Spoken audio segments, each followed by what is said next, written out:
Le'a Lama Conde. Imagine being held down in a police station while someone pushes a tube through your nose and into your stomach. Then a burning liquid is poured inside you to make you vomit. This is what happened to Le'a Lama Conde, an asylum seeker from Sierra Leone who was living in Germany in December 2004. Police arrested him because they suspected he was selling drugs. They thought he had swallowed small packets of cocaine to hide them. And instead of waiting for the drugs to pass out of his body, naturally, the police called a doctor to force him to vomit. The doctor used a strong medicine which makes people throw up to give it to him.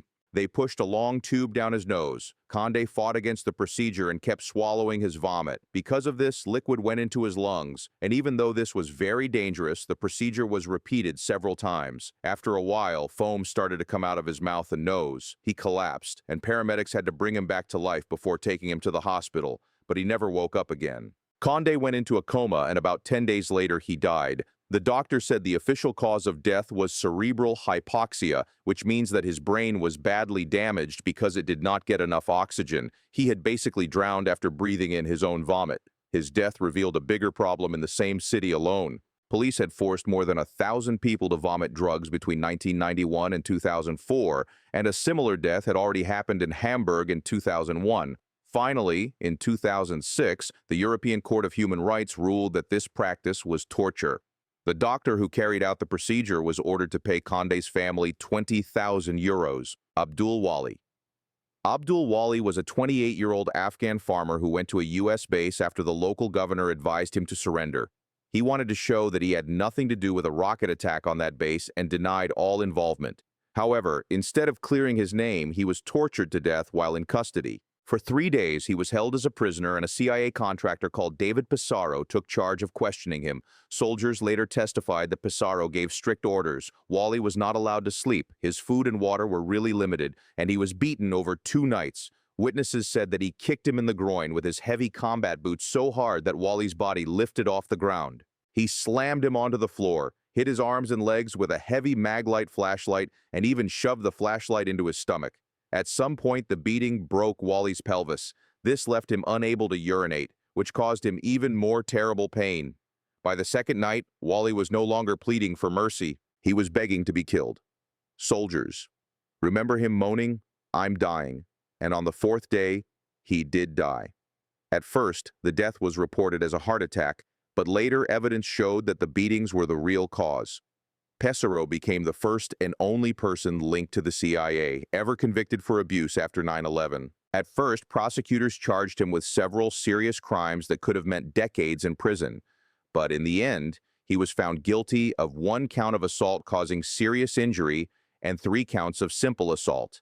He received a sentence of just 8 years and 4 months, which was later reduced to 6 years and 8 months. A judge even told him that if an autopsy had been done, he might have been charged with murder.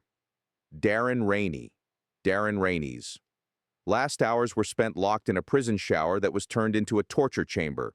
The 50-year-old who suffered from schizophrenia was being held at Dade Correctional Institution in Florida and was supposed to serve a short 2-year sentence for cocaine possession one night. After he smeared feces in his cell, guards took him to a special shower in the prison psychiatric ward. The pipes had been changed so that prisoners inside had no control over the water temperature. What happened next was horrific. The water blasting down on Rainey reached as high as 160 degrees Fahrenheit. He begged to be let out, but he was trapped inside for almost 2 hours. When guards finally opened the door, he was lying on his back dead. His body was covered in patches of burned skin with 2nd and 3rd degree burns over more than 30% of it. Paramedics later said his skin peeled away at the touch photos from the scene even showed bruises on his hands, likely from him pounding on the shower door as he tried to escape even with these shocking details. Accountability was slow for 2 years. Officials gave no clear explanation for his death, and 2 of the officers on duty were even promoted. Other prisoners later revealed that Rainey was not the first to suffer this punishment. At least 8 others in the psychiatric unit had been forced into the same shower. Only after the Miami Herald exposed the case and human rights groups demanded answers did an investigation begin. The prison's warden was fired, but no one faced criminal charges. In 2016, the medical examiner called Rainey's death accidental, blaming a mix of confinement, his health problems, and his mental illness, while ignoring the obvious fact that he had been trapped under boiling water. His family sued, and at least they eventually received a $4.5 million settlement. Dilawar. Dilawar was a young Afghan taxi driver who happened to pick up the wrong passengers at the wrong time. He was driving 3 men home when an Afghan militia stopped his car at a checkpoint near a U.S. base that had been attacked earlier that same day. Inside the car, they found a broken walkie-talkie and an electrical stabilizer without real evidence. They handed Dilawar and his passengers over to American soldiers.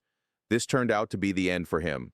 At the Bagram Detention Center, Delaware was tortured. Guards chained his wrists to the ceiling of his cell for long periods, leaving him hanging until his shoulders came out of their sockets. He was denied sleep, forced to wear a hood, shoved into walls, pulled by his beard and kicked in the groin. Soldiers stomped on his bare feet and slammed his chest against tables. Worst of all, his legs were beaten again and again with what the soldiers called peroneal strikes.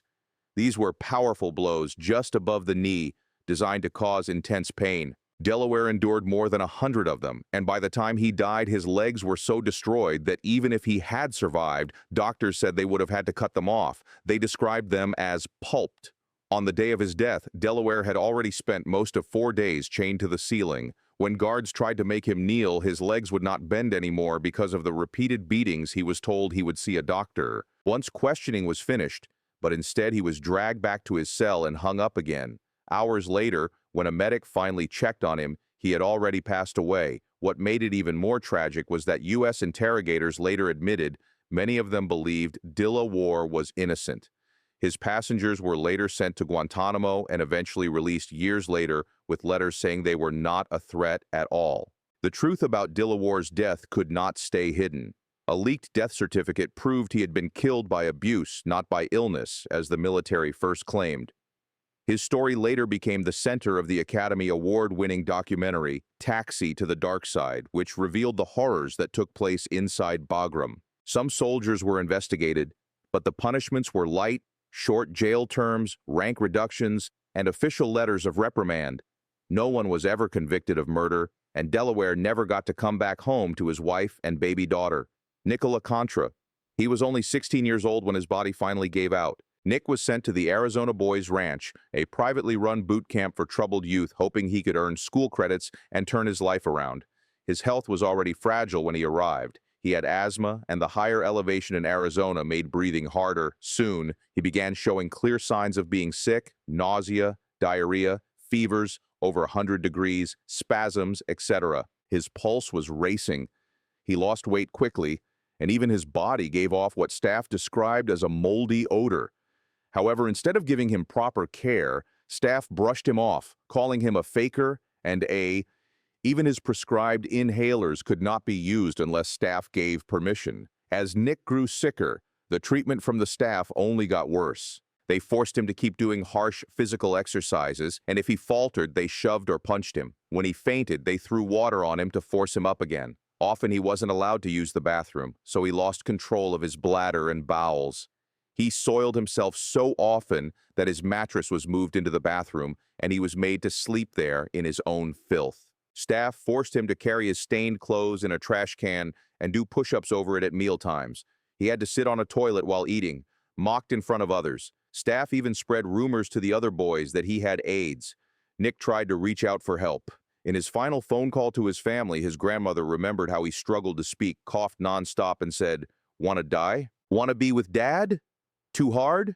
Then during yet another round of physical drills, Nick fainted several times, and instead of helping him, staff joked that he deserved an Academy Award for pretending they forced him into push-ups, slammed him against a wall, and even made him act like an ambulance siren while another boy pushed him in a wheelbarrow. By the afternoon, his body couldn't take it anymore, and he collapsed for the last time.